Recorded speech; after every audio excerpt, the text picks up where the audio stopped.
Somewhere after a deep inner change, a different kind of tiredness can begin to show up. Not the kind that comes from working too hard or feeling too empty. It's something more unusual than that. It's the exhaustion of being registered, the exhaustion of being seen and quietly categorized, of hearing your own name and sensing a small tightening inside, as if a thin thread has been pulled that ties you back to a whole history you didn't choose to carry today. Even kind attention can begin to feel heavy, a message sent with good intentions, a question that assumes you are still the same, a memory someone brings up like a shared picture from the past.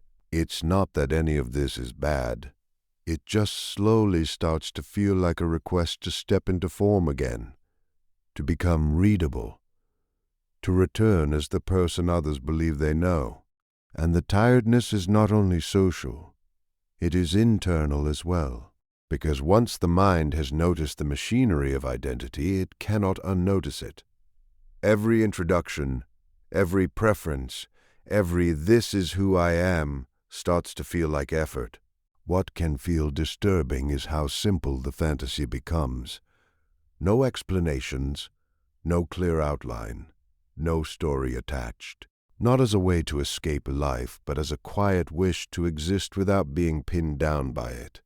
A wish to move through the day without leaving behind a trail of meaning that someone else can follow back to your door.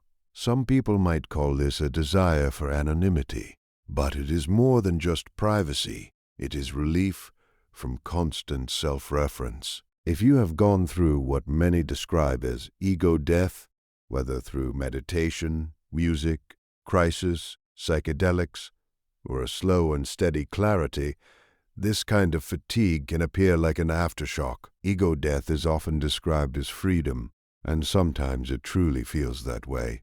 But it can also uncover something that is difficult to live with. It can reveal how much energy the psyche uses to maintain a person, how much quiet effort goes into staying coherent, consistent, and recognizable, especially when the old belief in that consistency has cracked. Before, identity worked like a protective shell, not because it was simply false, but because it gave shape. It created a center. It allowed you to move through the world without constantly feeling the raw openness of experience. After that shell breaks, awareness can feel exposed. It is like standing outside in weather you never noticed before. The same day continues. The same streets, the same conversations, but now you can feel how much of being someone is a performance and how much of it is negotiated with other people's expectations. This is where Carl Jung becomes helpful, not as an authority figure, but as someone who understood that the mind does not only produce thoughts, it also wears costumes. Jung used the word persona to describe the social face we develop, the mask that helps us function among others. Most of the time, the persona is not a lie. It is a tool. It allows you to be a friend, a student, a worker, a partner. It gives you a role so you do not have to improvise your entire existence from nothing every morning. But Jung also warned, gently and again, that the persona can turn into a prison when it is confused with the whole self. And that is what an ego death experience often exposes. It shows the mask as a mask. It makes visible the difference between what you are in your depths and what you have learned to present to the world. Once that difference becomes clear, the persona can begin to feel unbearable, not because it was evil, but because it suddenly feels like constant translation. Experience happens in one language inside you, and then you must translate it into a steady character that others can recognize. And recognition always has a cost. To be recognized is to be interpreted. To be remembered is to be held inside someone else's version of your story. To be labeled is to have your complexity reduced into something easier to carry. Even when people are kind, they still do this. They have to. It is how human minds operate. They compress what they cannot fully hold. They turn living, changing reality, into a symbol they can manage. After ego death, that compression can feel suffocating. Not because you want to reject others, not because you cannot handle life, but because you can feel the space between what you are and what gets seen. And you can feel how often you must cooperate with that perception to keep everything smooth. You begin noticing the small adjustments, the way you keep your tone consistent with who you have been, the way you maintain preferences you no longer feel strongly about, the way you smile at an older version of yourself so someone else does not feel confused. This is ego identification fatigue. It is not depression. It is not simple burnout. It is the psyche growing tired of holding up a center that no longer feels solid. Jung would say the ego needs continuity. It needs a story that does not break, because continuity gives a sense of control. But the psyche also needs truth, and once the illusion of a fixed self has been pierced, the old continuity can begin to feel like a pressure to pretend. So the desire to vanish can appear, not as a wish to leave life, but to loosen the hook, to stop being pulled back into a named identity every time you enter a room, to exist for a while without a biography pressed against your skin, to be present without having to be someone specific. And when that urge arises, it can feel confusing because it does not come with hopelessness. Sometimes it arrives with a clean, almost neutral relief, like stepping out of a costume after wearing it for years and suddenly realizing how tight it has been. When identity stops feeling fully true, it does not disappear. It keeps returning through other people, through language, through memory. Your name still functions. Your face is still recognized. Your past is still mentioned. And that is part of what makes this stage so draining. The psyche has already stepped away from full belief, but life keeps handing the mask back as if nothing has changed. This is why vanishing can begin to look like relief, not the relief of isolation, not the relief of not having to be assembled, because much of daily life is an assembly process. Someone meets you, and instantly their mind creates a shape. They remember your patterns. They attach expectations. They predict your reactions. Even when it is loving, it still builds a frame. And after ego death, frames can feel heavy. Jung's idea of the persona helps again here. The P. Persona is not only a social mask, it is also a structure that keeps your inner life from spilling out everywhere. It edits you. It chooses what can be shared. It offers a consistent angle so others can relate to you without having to face the full mystery of your inner world each time. Most of the time, that is necessary. The difficulty begins when you can feel the editing happening in real time, when you can sense yourself choosing what to reveal, shaping your voice, maintaining continuity, smoothing contradictions, not out of dishonesty, but out of a silent agreement with the world. I will be understandable.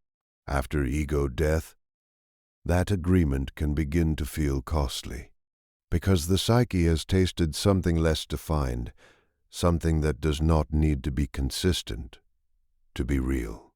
And now the demand for consistency can feel like narrowing. You may notice this in small moments. Someone asks how you have been, and the question does not land as a request for facts. It lands as a request for a story with a beginning, middle, and end, and a stable main character. Or someone says, "That's so you." And instead of feeling seen, you feel fixed in place. Not because they are wrong, but because the phrase draws a boundary around what you are allowed to become. It turns your living present into a predictable pattern. Identity fatigue often shows up as sensitivity to being defined. Compliments can carry it. Criticism can carry it. Even simple curiosity can carry it.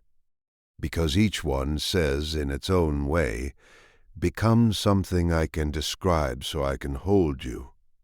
After the old sense of self has softened, being held in that way can feel intrusive, like being translated into a language you no longer fully speak. This is where roles become heavy. Roles are not just social positions, they are psychic agreements. When you accept a role, friend, partner, achiever, helper, the responsible one, the funny one, the one who is thriving, the one who is struggling, you accept a set of expectations that other people will unconsciously reinforce, and you also reinforce them within yourself. You start monitoring your behavior to protect the role. That monitoring is usually invisible until it suddenly is not. After ego death, it becomes harder to ignore. You begin to feel the subtle surveillance you have been living under, the surveillance of your own self-image, the surveillance of the image reflected back by others. It can feel like carrying a mirror everywhere, checking it often to make sure. You have not slipped out of character. The exhaustion is not from tasks. It is from maintaining the curator. And then there is history, names, background, past opinions, old relationships, the timeline others connect to you. History can start to feel like a net, not because you hate your past, but because being remembered creates gravity. It pulls you toward a version of yourself that was formed in situations you may no longer live in internally. You may feel that gravity most strongly when someone speaks about you with certainty. You've always been like this. Even if they mean it kindly, something inside you may go quiet because you can sense how that sentence seals you into a fixed story. The ego wants to say, "This is me, and I remain myself over time." It needs that continuity to move through the world and feel stable. But the deeper psyche is not always focused on continuity. It is focused on wholeness, and wholeness often requires admitting what does not fit the storyline. Contradictions, changes, sudden impulses, moods that do not match the image, truths that disturb the polished mask. When ego death happens, even partially, it reveals that the solid self was never truly solid. The self was always a living process, shifting and responding. Seeing this can feel freeing, but it can also remove a layer of protection. Without the old belief in a fixed identity, you may feel exposed to the raw experience of being perceived. The world appears the same, but the inner agreement has shifted. You cannot fully return to the innocence of simply being your persona, because you now sense it as something constructed. So, the longing to vanish is not a desire for nothingness. It is a desire to stop negotiating with that construction, to stop offering yourself as a consistent product, to exist without needing to be summarized, to move through a day without being a character in anyone's narrative, even your own. This part can feel unsettling. The urge is not dramatic. It is not hopeless. It can feel clean and almost gentle, as if the psyche is quietly asking for fewer handles, less grip, less definition, not because something is wrong, but because something has become too aware of the cost of being graspable. If there is an integration hidden in this phase, it does not arrive as a solution.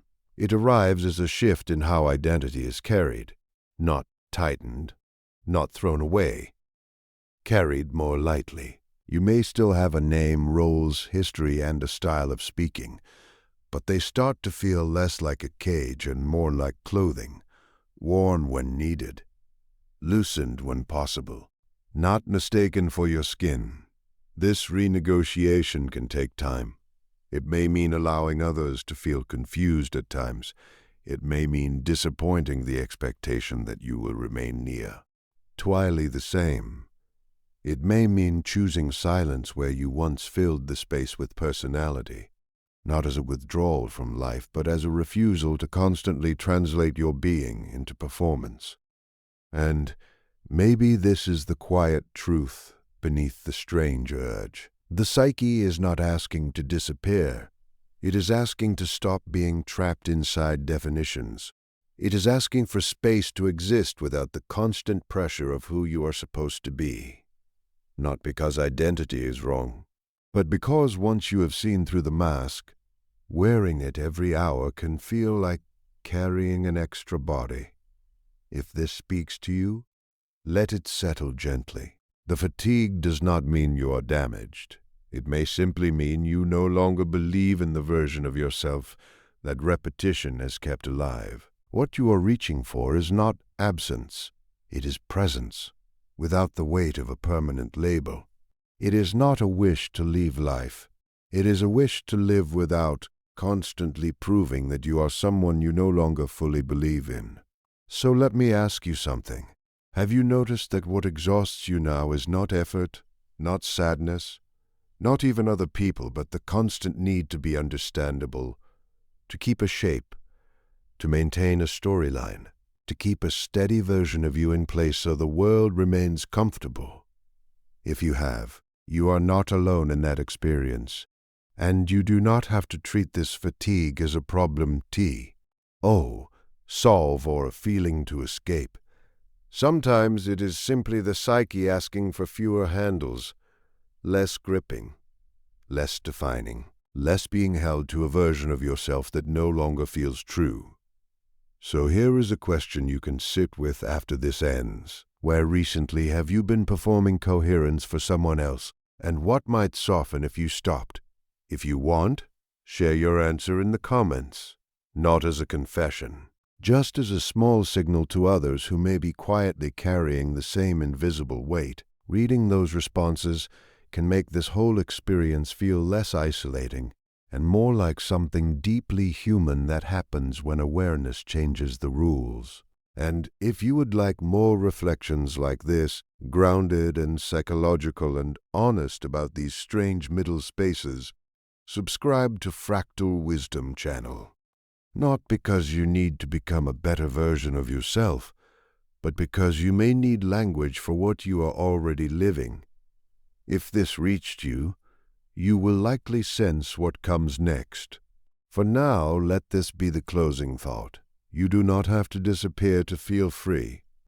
Sometimes freedom begins when identity stops being treated like a duty and becomes something you can hold gently, set down at times, and pick up again without believing it is the full measure of who you are.